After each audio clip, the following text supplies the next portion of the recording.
This is Jack, aka WorkTheSpace. I'm more of a pass it to feet kind of guy myself. You might have seen him around before, and today Jack set me a challenge, and he gave me 5 simulated seasons to complete it.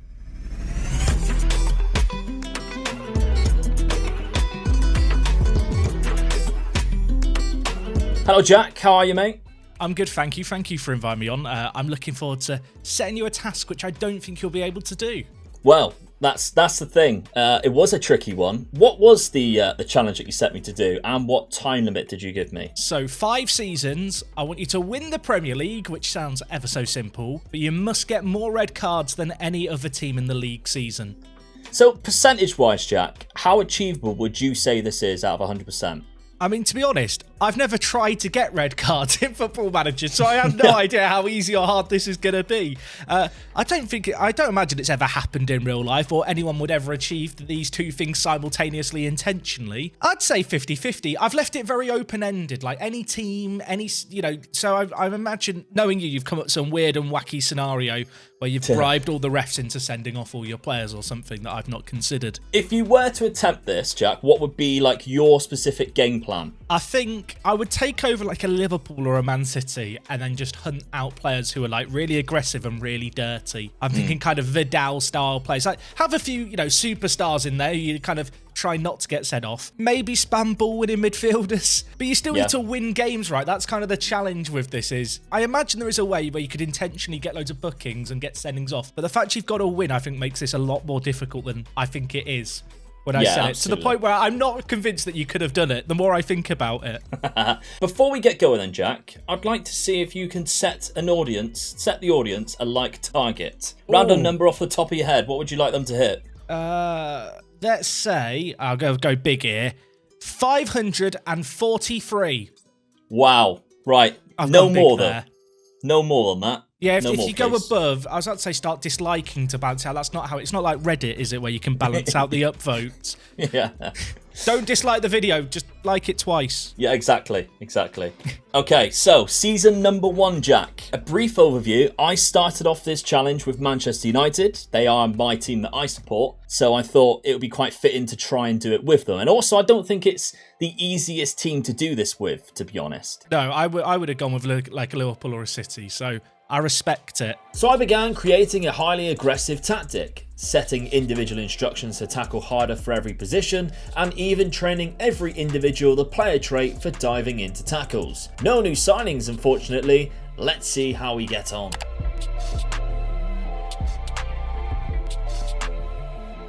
We received 3 red cards in total in the Premier League, which is the joint second highest in the league.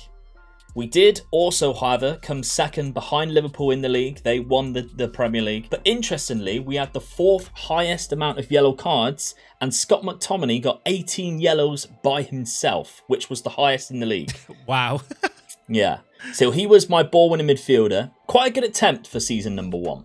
I am surprised at how well you've done there. Like with United just ignoring the bookings and stuff. Second place is a good first season. I made no signings whatsoever. I thought we'd just go for it, have a little try. First time, just doing the tactic, just doing the player traits, and just see and put the feelers out for it. See how well we can do. So I needed to improve the team to win the league. In came Lautaro Martinez, world-class striker, with high aggression, and we of course train and dive into tackles. We also brought in Luis Felipe at centre-back, who already has that player trait with high bravery and aggression, but he has 11 for decision making. All the ingredients for chaos, and we set on our way to attempt to win the league.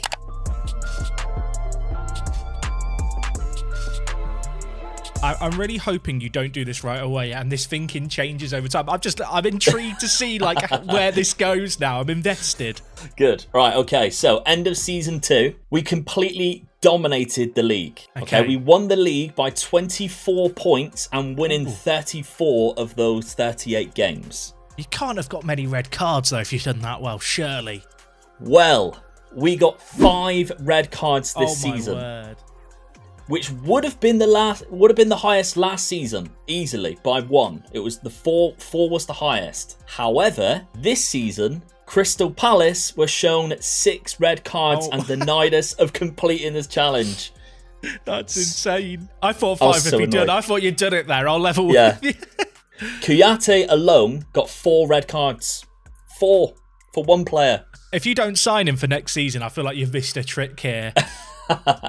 Damn you, Crystal Palace. We need to keep winning this league though, so it's Scott McTominay out and we bring in one player this season in Nicolo Barella. Another world-class Inter player who can play in the ball-winning midfielder role. And of course, dives into tackles. And we are off to simulate for another season. Winning the league again, but this time only by 11 points, still a high amount. Barella gets the most yellow cards in a season with 21 yellow cards. Wow, I mean, he must have got some like suspensions through accumulations of yellow cards as well. So he's probably getting booked like in 80% of the matches he's playing. Yeah. 'Cause, I mean, if you're getting suspended every 5 times, he's missed 4 games straight off the bat. That's nuts. So that's an incredible amount, I think. Good signing. Uncharacteristically good. The yellow cards, tick it off. Yeah. However, red cards is what's important, Jack. And we only received 3 red cards. Okay. Which is still a decent amount, but the highest this season was 4 red cards by Everton, Norwich and Southampton, all joint at the top there. So again, we're just one off the highest total. I feel like you as you get closer with one, you almost get further away with the other. It's tricky. And that second season, to get like that would have been the most this year, right? Like, yeah, that's unfortunate. Yeah. Annoying. Right, Jack, we have 2 seasons left of this challenge now. I'm getting close, but not quite there discipline-wise. How would you try at this point to complete this challenge? I think I'd put all the midfielders on ball winning and just hope that the quality up front can carry the rest of the team. Yeah. I don't know. I feel like you're doing everything that I would have done, but knowing you, there's some weird curveball you've come up with that I hadn't considered. I mean, sign Koyate basically is my game plan at this point. We began by trying to sign some of the players who had the most red cards in Season 3, keeping our friends close but our enemies closer. We also went back to the factory of Inter Milan and bought their world-class centre-back Skriniar, who also has a competitive streak which could lead him into trouble. Just what I need. Adding a world-class goalkeeper into the fold, and we were prepared for season number 4. Okay, season number 4 ended with a Champions League win on penalties against Liverpool. Oh, it's decent. Yeah. However, that doesn't result to the challenge itself. And not only did Liverpool win the league this year, we only received 2 red cards, 4 off from the top. Getting so really, worse. Yeah, this was a bad year for the challenge altogether. I mean, great season for United, winning the Champions League against their rivals. They finished 2nd place, but for the challenge, we've gone backwards. Any other scenario, this is going well. This is a great save game. You know, you've won a couple of league titles, won a Champions. Yeah. Not here. No, not good enough. You're getting what? I mean, I'm going to give you a D for job security right now. I'll be honest, I was at a loose end as to what to change. I went again and signed 3 players who picked up a lot of cards last season, including Raul Guti with 4 red cards. We kept the tactic the same, we crossed all our fingers and we went on holiday for one last time.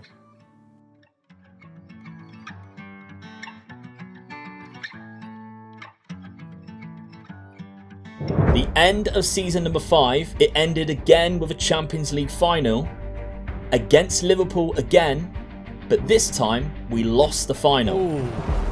Yeah. However, That's rough. We went on and lifted the Premier League again by 1 point above Manchester City, and we received the red cards. Tell me about them. We received the most yellow cards in the league. Okay. And we also ended the season with 5 red cards. That's a lot. Yeah. Most years, that's top. And the team with the most amount of red cards this season was Crystal Palace again. Crystal bloody Palace. They got 6. Oh, mate. They got 6.